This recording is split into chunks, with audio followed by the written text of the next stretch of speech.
Said one word. Leave. UFO. Right here. I'm going to show you what I captured. Definitely Bigfoot's territory. Echoes call from hollow halls, a voice that creeps and softly crawls. Time stands still, the air is Bunny and Beyond Van Life is a YouTube channel that blends the peacefulness of solo travel with the darker, unexpected moments that come with living on the road. The channel is known for its honest storytelling and raw van life experiences. In this particular video, we're taken deep into the desert where a seemingly uneventful hike turns into something far more disturbing. While boondocking solo, the creator was navigating through a remote part of the desert when her GPS glitched and revealed a faint, unmarked trail. I found a trail that doesn't exist on any map. No name, no pins, no record. But something about it felt off. And yeah, I went anyway. I had my dog with me. I wasn't afraid. It was deep in the desert. I was boondocking solo when my GPS glitched and showed a faint path cutting through a ridge. No signs, no warnings, just a barely there trail. So I followed it. Everything got quiet, like the air was holding its breath. There was wind, but no birds, no bugs, just the crunch of my boots and my dog steps beside me. Then he stopped. He completely froze. Hackles up. I even tried to keep going, and he wouldn't move. He stayed planted on the trail behind me. There were no signs, no names, just a nearly invisible path carved into the ridge. Curiosity took over, and accompanied by her dog, she decided to follow it. As she continued, everything around her fell eerily silent. She could only hear the crunch of her boots and her dog's paws. The desert, usually humming with subtle life, felt completely still. It felt like something was about to happen. And then her dog suddenly froze, his hackles raised. No matter how much she coaxed him, he wouldn't budge past a certain point. It was then that they reached a summit of sorts. We had reached the summit. Just a pile of rocks. A small cairn. Something was tucked beneath it. I pulled it out. A folded piece of paper, yellowed and burned at the edges. It said one word. Leave. We ran. Ever since, weird things have been happening in my van. Lights flicker at the exact same time every night, 2:17 a.m. My dog growls at empty corners, and last night I swear I heard footsteps on the roof. I tried to find that trail again. Nothing. It's gone. No GPS glitch, no satellite view. So if you've ever seen anything like this, let me know in the comments. Because I don't think it was a warning. I think it was part of a ritual. Maybe I wasn't supposed to find it. Or maybe I was. Either way, ever since I touched that note, something has been off. Like I interrupted something that should have stayed buried. Just a small pile of rocks. Nestled beneath it was an old burned piece of paper.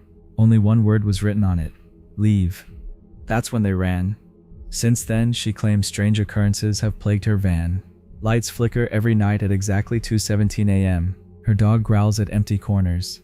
And one night, she heard footsteps on the roof of her van. She tried to revisit the trail to understand what had happened, but it had completely vanished. It's unclear whether the note was a warning or a ritualistic marker. Either way, it's clear that something was triggered. A message no one should find, and a mystery that's still unfolding. What did you make of this encounter? Let me know. Before we go any further, I just want to ask you for a small favor. If you're enjoying the video so far, please give it a like. And if you haven't subscribed yet, now's the perfect time. We recently hit 100,000 subscribers, and that's all thanks to you. Our 100K special surprise was revealed, and we had many positive responses from you. Our next goal is to hit 200K before the year ends. It feels impossible, but hey, it's free to dream, right? Also, there's a hidden word somewhere in this video for you. Let's see if you can find it. Now, back to the video. On July 12, 2025, seasoned adventure travel filmmaker Andrew Pierre White released a startling video on his channel, ASPW Experience, documenting what might be one of the most credible and eerie sightings of unidentified aerial phenomena in recent memory. With over 30 years of global filmmaking behind him, Andrew's calm, rational approach only amplifies the impact of what he captured, because even he, a man not prone to conspiracy or sensationalism, is left speechless. The incident took place while he and two companions, his wife and a Zimbabwean guide, were camping on the shores of Lake Kariba, deep in the wilderness of Zimbabwe. Hello, my name is Andrew St. Pierre White. I am an adventure travel filmmaker. I've been doing this for over 30 years. And on a recent shoot in Zimbabwe, I witnessed something that I cannot explain. So I'm going to ask you in the comments to share with me what you think this might be. I'm not a kind of guy that is particularly into conspiracy theories, particularly when they're ridiculous. But I'm also interested in them when they have some validity. So I feel as I have a pretty open mind when it comes to this kind of thing. My mind can't open enough to explain what I saw. But the beauty of this is I photographed it. So what I'm going to show you now is there were three of us. My wife and our Zimbabwean guide, Graham Sharp. We were sitting, the sun had long set, everybody else was in their tents. We were sitting up having a sherry and looking at the night sky and just talking about stuff. With the sun long set and the campsite quiet, the trio relaxed with a nightcap under a clear sky. Then it began. And I said, hang on a minute, that star just moved. Strange, must have been a figment of my imagination. A few minutes later, it definitely moved. And I said, whoa, guys, that star, and it was a particularly bright star, that star just moved. So we all looked at the star, and it moved. It moved down and left and then turned off. Okay, it's a man-made thing. It looked like a star and it was stationary in the sky like stars are. Of course, they're not stationary, they move apparent to our location, which can be captured on a time-lapse camera. And guess what? I had a time-lapse camera running and I realized, hey, whatever that was, my time-lapse camera is pointing in the right direction. I think it's going to be towards the left of frame, but I think that my time-lapse camera will capture this. Then what happened? Another star appeared, and then that one came back. It turned itself on. Stars don't turn themselves off and on. Like a switch. Click, it's gone. Click, it's back on again. Andrew spotted what he initially thought was a bright star, but it moved, not drifting gradually like other celestial bodies. It shifted, dimmed, and blinked out entirely. Then, to everyone's astonishment, it came back, just as bright, and then moved again. Fortunately, Andrew had a time-lapse camera already recording the night sky. Now what I'm going to show you now is, because at that moment I said, hang on, I'm going to film this, and I got a camera and I faced it towards, it was very dark. The camera I'm using is pretty good in low light, but it's not magic. It did pick us up and we started to discuss in real time what we were watching. The time lapse is not real time. Because it's so dark, each frame is 10 seconds. So the time-lapse camera would record and open its shutter, and each single frame, run at 25 frames per second in this case, would actually, is basically a 10-second exposure. So what I'm going to do is I'm going to play back our discussion on the banks of Lake Kariba, Matusadona in Zimbabwe. We were facing almost due west, pretty much 270 degrees magnetic, give or take. And the sun had gone down in that location. There were a series of hills, and I'm going to now go through and try and match up the frames recorded with the time-lapse camera to what we were actually seeing at the time. and then I might cut in my thoughts now as I put this film together of what I think this phenomenon, well, I don't know what it is, but I have witnessed a few things. And one of the things I want you to notice straight away is that it is fairly obvious that the phenomenon was exo-atmospheric. It was not within our atmosphere, because our atmosphere is stationary in the frame.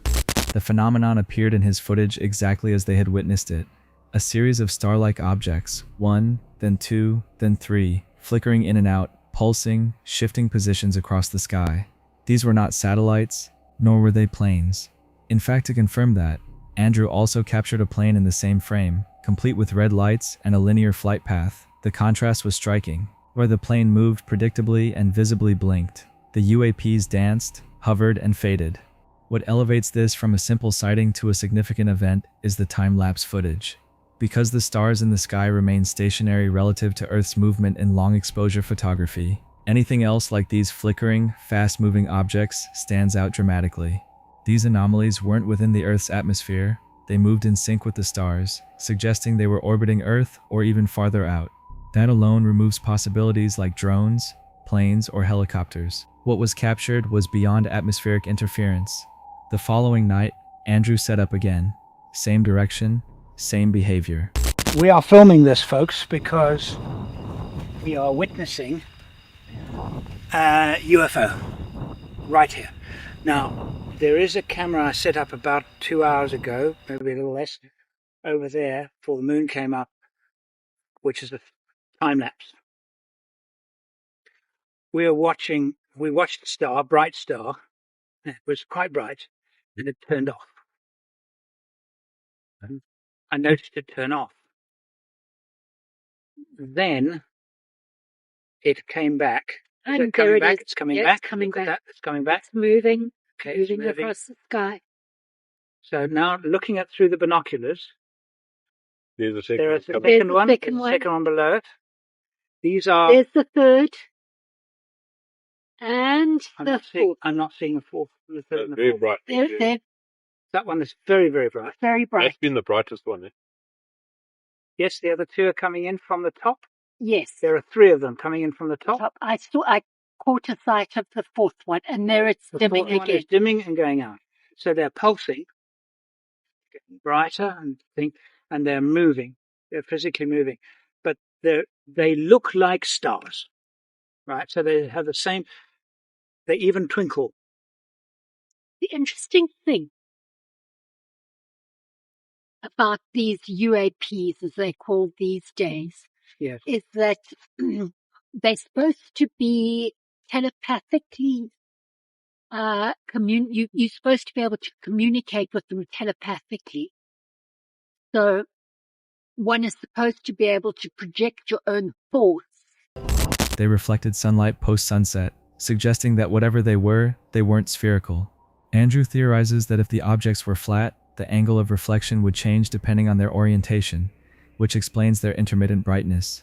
But if they were flat, they were likely man-made or not made by any natural celestial process. And yet no known aircraft or satellite behaves like this. Adding to the mystery was the sheer silence of it all. There were no sound or any radio interference. It was just a visual presence. At one point, a discussion broke out among the group about telepathic communication with UAPs, which is a theory held by some UFO enthusiasts. In jest, they attempted to send a mental message asking the lights to show all four at once. Moments later, the lights dimmed and vanished completely. Coincidence? Perhaps. But in the context of the night's events, it only deepened the strangeness. Here is my logic. They're, as I said, out of the atmosphere, otherwise they wouldn't be moving with the stars, they would be stationary with the ground, Earth. So they're not drones or anything like that. We can discount that completely.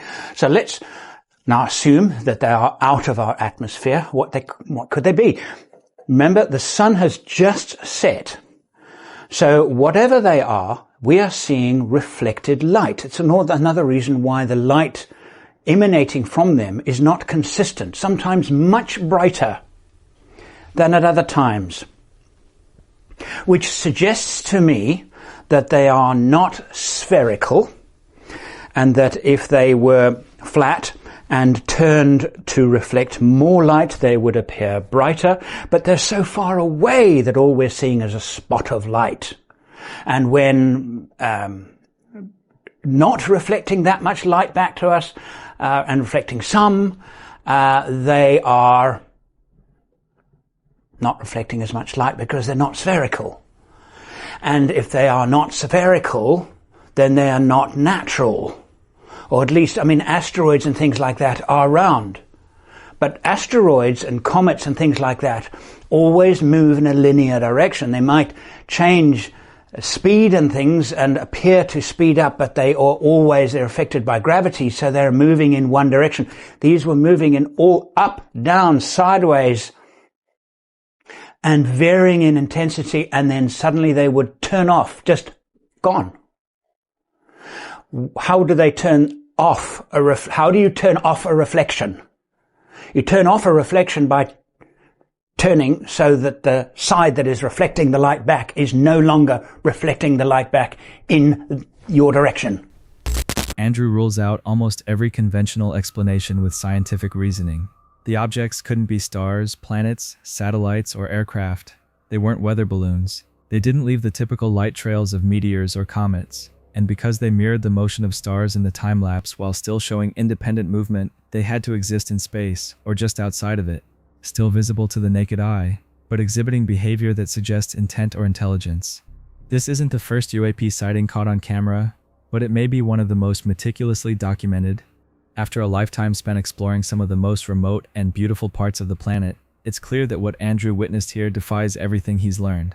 Whether it's alien, secret technology, or something else entirely, the sky that night over Zimbabwe held more than stars. It held secrets we still can't explain. Katie Kate's Homestead is a channel best known for peaceful, everyday documentation of life on rural property, gardening, and animal care. Katie, the host and homesteader behind the lens, often shares the joys and challenges of living close to nature. But in this particular case, one of her most innocent tools, her trail cam, captured something that left both her and her viewers scratching their heads. Trail cams, for most people, are used to monitor wildlife or potential intruders. In Katie's case, she originally installed them to keep an eye on her chicken coop and orchard, especially at night when predators might be prowling. So far, the spookiest thing I have captured on trail cam was a stranger on the back of my property. But what I captured recently is much more eerie and inexplicable. I have been scratching my head over this since I captured it, so I thought I would let you guys take a stab. You tell me, what the heck is this? I'm going to keep this short and sweet. Let me know what you think. This video has a product placement. I am using Guard Pro trail cams. Hey guys, it's Katie Kate on the Homestead. You guys know that I love my trail cam. I love being able to see what's happening on my property day and night. I love it so much that I actually have two now. I started out with this Guard Pro X60 Pro Max camera, and I have positioned it in several places around the property since I set it up. It has been doing a great job of tracking the wildlife by day and by night. It also captured my neighbor on the back of my property, which initially freaked me out, but now I'm getting used to seeing him back there. He's happy that I have eyes on the perimeter of our properties.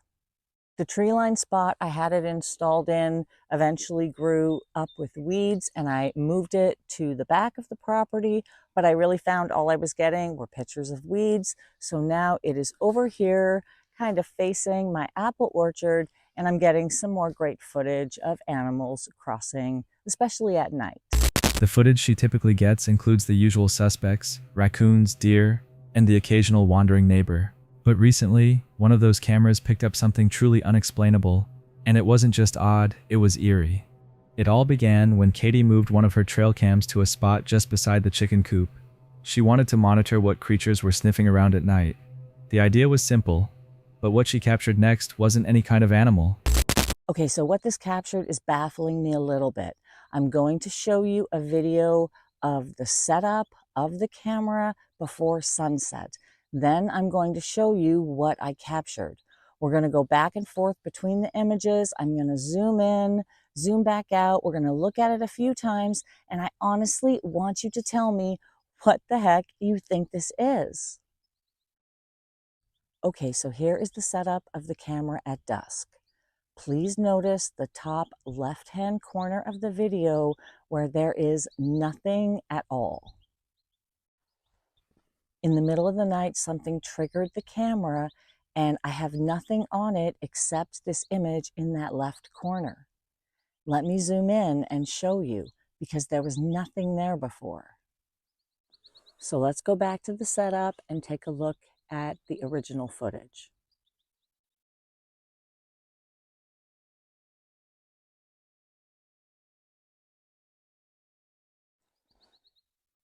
It also appears to be moving a little bit in the video. Can you explain what this is? My best guess is that it is some kind of a reflection off the cage. If something set the infrared light off, but what is it reflecting off of? Let's look at the original again. There is absolutely nothing, no structure in close proximity to this cage that would cause a reflection. What the heck do you think this is? I'm not super freaked out or anything, but I'm genuinely curious what this could possibly be. As she checked the footage the next morning, one clip caught her attention. It was shot in the middle of the night, long after she had gone to bed. The infrared sensor had triggered, but instead of a raccoon or a possum, something strange had appeared in the upper left corner of the frame. An object or figure, faint and blurry. And more importantly, it hadn't been there earlier in the evening. To confirm her suspicion, Katie compared this nighttime footage with her daylight setup shot taken at dusk. In that clip, the spot where the anomaly appeared was completely empty. There were no structures, no trees, no reflective surfaces, nothing that could cause the glowing or hazy distortion captured in the frame just hours later. The subtle movement of this anomaly makes it even more unsettling. It had depth, it cast a soft glow, and then it vanished. Katie, while composed, was clearly rattled, not out of fear, but out of a genuine need for answers. She tried to blame dust, light distortion, or even animal fur catching a glint of light, but nothing added up. After all, there was no source for a reflection.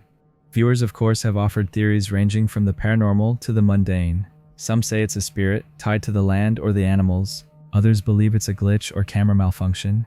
A few have even suggested it could be a cloaked figure, caught only because the trail cam's infrared picked up something that the human eye wouldn't.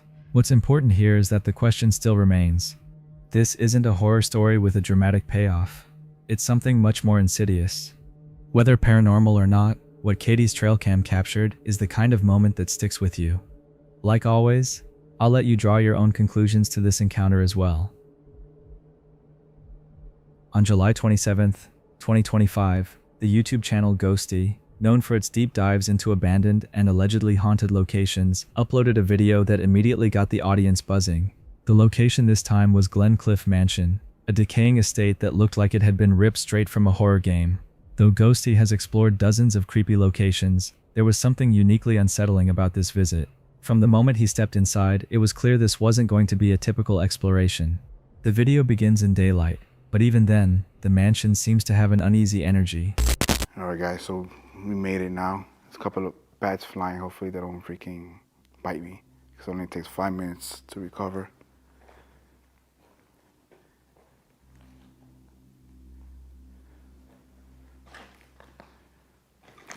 Now this probably, I'm guessing this used to be like an auditorium or something in there. I'm not sure. Oh, there's always bats somewhere. I gotta be careful. As you can see it flying. Nope, gotta duck down. Here we got a couple of shoes here.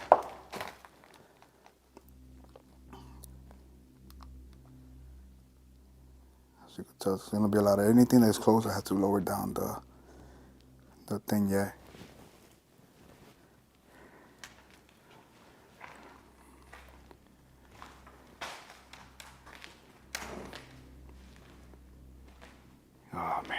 This always, I don't know why this always gives me the chills.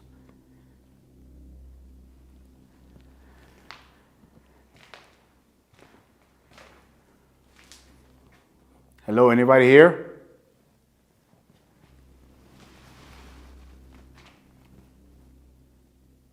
Sounded like it was some moving upstairs. I don't know if something's falling off or not.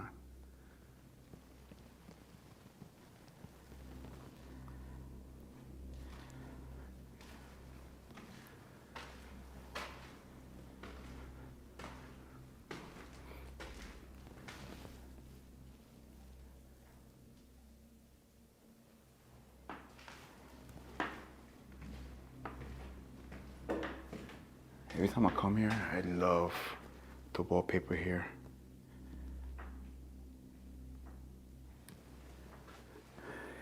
Yo, this place is even creepier. Alone. The quiet inside isn't peaceful, it's heavy. Each step on the floorboards is filled with a sharpness that feels intentional, almost like the house itself is listening, and very quickly, it begins to respond.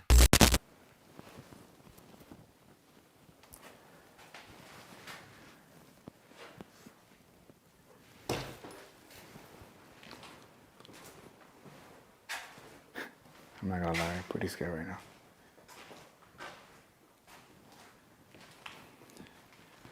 I think it's time to go. Oh.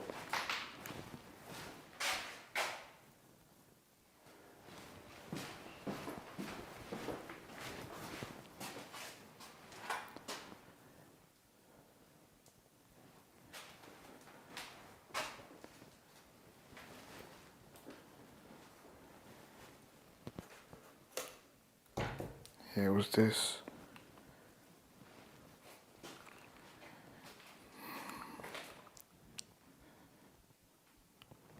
It was like literally this sound right here. Yep. It was definitely this. Or maybe this one here. Let me see how this one sounds. Or this. One of these two doors. Something's telling me that something is here. Maybe something happened in this area. Maybe we should do something here. But again, I don't have all my equipment here. Oh man, too many of this happening.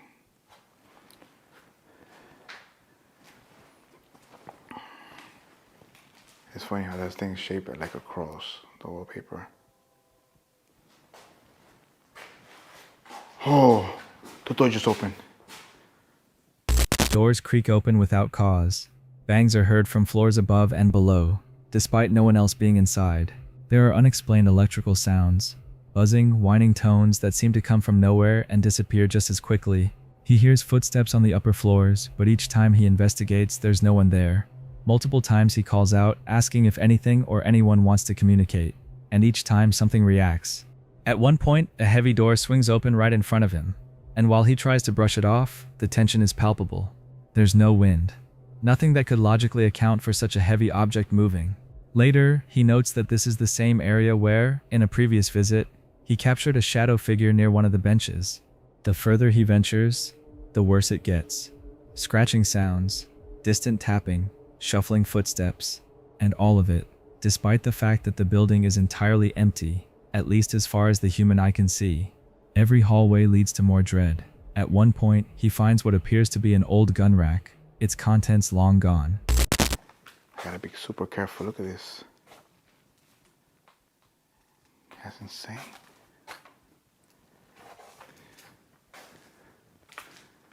Oh, look at this. It's pretty cool.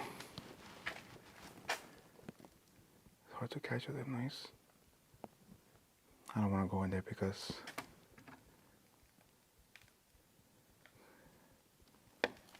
it's glazed, but it's pretty cool inside. It's looking like a hall or something.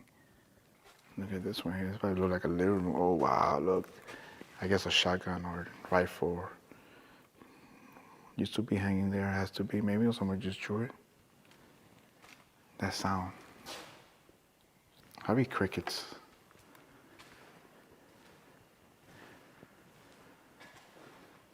if I should go through there. I'm going to another one. Let's go see what's over here. I'm sure you guys can hear me though, because my mic is on my chest. Yo, this place gets creepier and creepier every time. Yo, look at those stairs.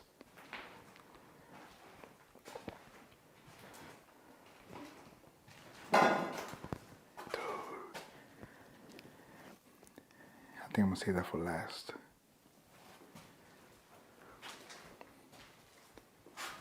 That's a sliding closet. Oh, it's very hard and stiff. Need some W4 in it.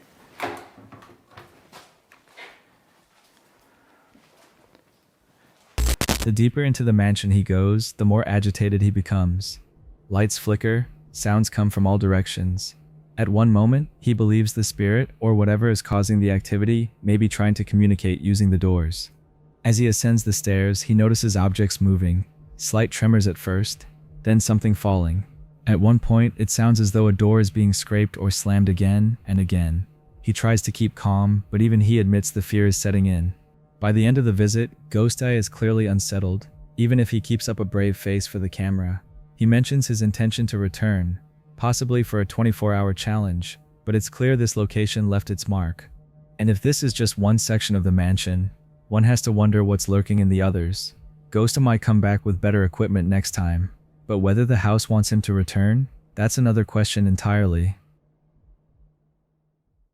Exploring with Bear is a channel that doesn't shy away from dense forests, remote trails, and the kind of isolation that would keep most of us far away.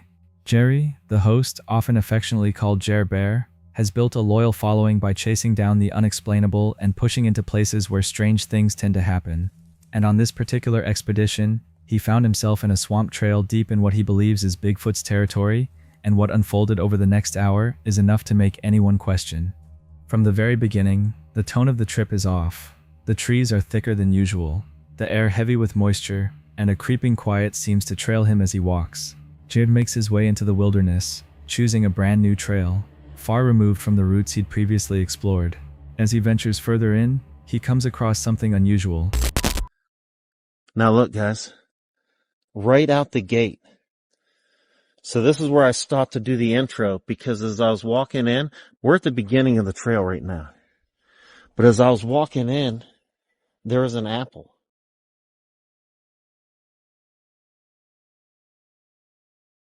And I think we're going to take it. And if we see any structures or anything like that, we're going to leave the apple as an offering there. So pretty cool. We found like an apple right off the bat.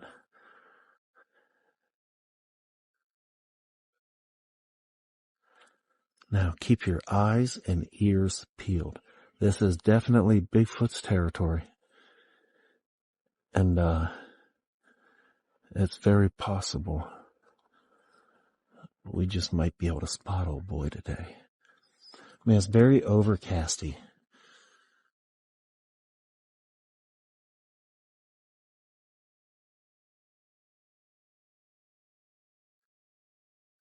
So I really hope this is going to lead us to those other trails. Because I know there's structures on those. But I've seen this one. And so we're parked in a whole different area.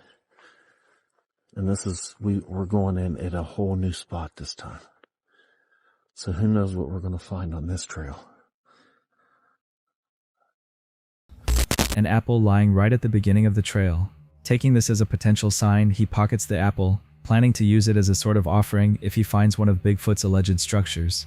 As the hike continues, the woods get denser.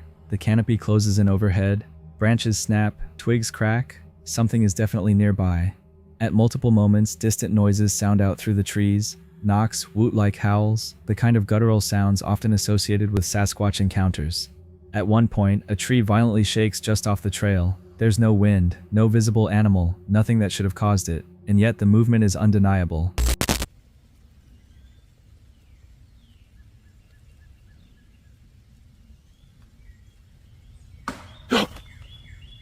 Oh my goodness, did you hear that? That was freaking huge.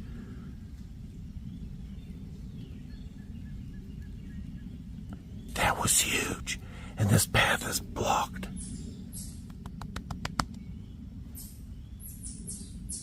And it begins. Listen. Listen, you can hear. Oh, listen to that. Oh.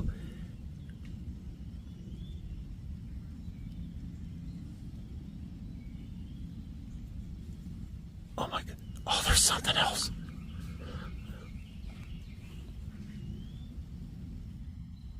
My heart's pounding. Man, that tree. I know you guys heard that. Their tree was shaking. Some just shook the dog snot out of a tree, too. That's ridiculous. Jer keeps going, eventually finding what he calls a teepee, a massive conical structure made from long branches leaned together in a way that doesn't look natural. It's huge, carefully constructed, and in the exact area he had heard some of the loudest knocks. He places the apple inside the structure, wedging it securely in place on a branch. Then he moves on. But soon he starts hearing more. A childlike voice in the distance, a repeated, almost rhythmic tapping that seems to follow him. Whispers of movement in the trees. All around him, the woods come alive with unexplained sounds. He pushes forward, documenting everything, talking softly as he navigates what's becoming an increasingly disturbing scene. Eventually, he turns back toward the teepee, and that's when the most chilling moment happens. The apple's on the trail. We just put that on the teepee. Is it still on the teepee and that's a different apple? No, there's a stick in it. The one on the teepee. This is the one that was on the teepee. Oh man, my back, man. Look at that.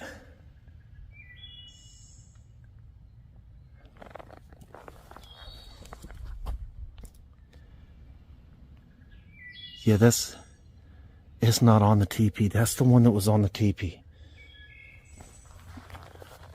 There's an apple in it. I mean, there's a stick in it.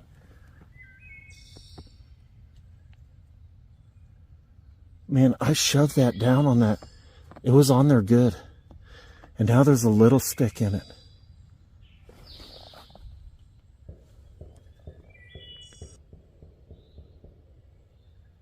I don't know what that means. It looks rotten there. What does that mean? Should I not be in this? Are they telling me to leave? The apple, the one he had wedged securely inside the structure, is now sitting in the middle of the trail, several feet away from where he left it. Even stranger, it has a stick stabbed through it, like someone or something deliberately moved and altered it. The teepee is now empty. The atmosphere shifts. Jer grows visibly unsettled. A rancid smell hits the air, something he describes as rotten garbage mixed with decay. It's clear now that whatever is in these woods isn't just nearby. It's watching, and maybe trying to communicate. Trees block multiple paths, as if deliberately placed. Structures begin to appear more frequently. The deeper in he gets, the more it feels like he's being surrounded. It's as if something is circling him, warning him to leave. And in those final moments, as night begins to fall and the shadows stretch out over the swamp, that sense of being watched turns into something worse. A feeling that whatever is out there doesn't want him to just leave. It wants him to run. This isn't the kind of encounter where something leaps out of the trees. It's quieter than that, more sinister. Jer doesn't find Bigfoot in the traditional sense, but something definitely finds him. The eerie noises, the thrown objects, the moved apple, each clue adds to the creeping reality that he may not have been alone. The trail was remote, the surroundings were untouched, and still something responded. Like always, let me know your thoughts on this encounter as well. On March 19, 2025, Dead City Paranormal returned to a centuries-old church buried deep in the Welsh countryside, an abandoned structure that's quickly becoming infamous for its steadily growing list of paranormal occurrences. The host, Mark, who has previously investigated this church twice before, ventured in completely alone this time, determined to explore the building more thoroughly and document any potential evidence. The setting itself is unnerving, a freezing, high-ceilinged stone church with rotting pews and a haunting silence that seems to swallow sound. As Mark walks through the space, the architectural details of the church unfold. A narrow door to a secondary chamber, towering archways, and traces of use long past. Eventually, he finds a secluded side room, dusted with cobwebs and filled with decaying books that holds a particularly intense energy. Old books in it. Like just history. If you're still watching, comment the hidden word horror. Sure, there's a register of baptisms. So that's all the babies that's been baptised. Dates back to like 1869. My God, look at that. Inside, he uncovers a set of ancient records, baptisms, and burials dating back to the early 1800s. Holding one of the books, he finds entries as old as 1813, listing names of those long past, many buried just beyond the building's stone threshold. The mood shifts here. The air feels heavier. This hidden chamber may have been a private area for wealthy families, or simply a storage area for church documentation. Regardless of its original purpose, the sense of presence inside is unmistakable. Mark hears movement again, another noise from the small room. A sense of mounting attention follows him. Then the word poltergeist comes through. It's as if whatever energy is here has been awakened, invited through by the focus of attention and the spiritual devices in play. Mark then sets up an array of locked-off cameras and paranormal equipment, a REM pod in the small side room, an SLS camera in the main chapel, and a K2 meter at the front pews. He explains how the church always starts quiet, but slowly builds into a crescendo of energy and unexplained activity. This is his third visit, and it has never failed to deliver. With the church now covered by recording devices, he leaves the cameras running, stepping outside to give the environment a chance to react without interference. The stillness returns, but the setup ensures that any presence, if willing, will make itself known. The church itself becomes a kind of stage. Cold stone, decaying wood, and the whispers of centuries past waiting for their moment. What sets this encounter apart is its pacing. There's no jump scare, no over-the-top editing, just history, presence, and the unnerving reality that some buildings never truly empty out. Whether you believe in ghosts or not, the combination of historical depth, environmental changes, and direct interactions through the Spirit app offers an experience that toes the line between curiosity and dread. And with equipment left running and unseen forces possibly responding, we're left with the uneasy feeling that Mark wasn't the only one inside that night. With this final encounter comes the end of another episode. If you haven't already, let me remind you again to like and subscribe. Also, leave a comment about what you liked and didn't like about this video. We got a lot of content planned for you, so you better have subscribed, cause trust me, you don't want to miss out. In about 3 seconds, there will be more disturbing videos on screen for you to watch, and with that, I'm out.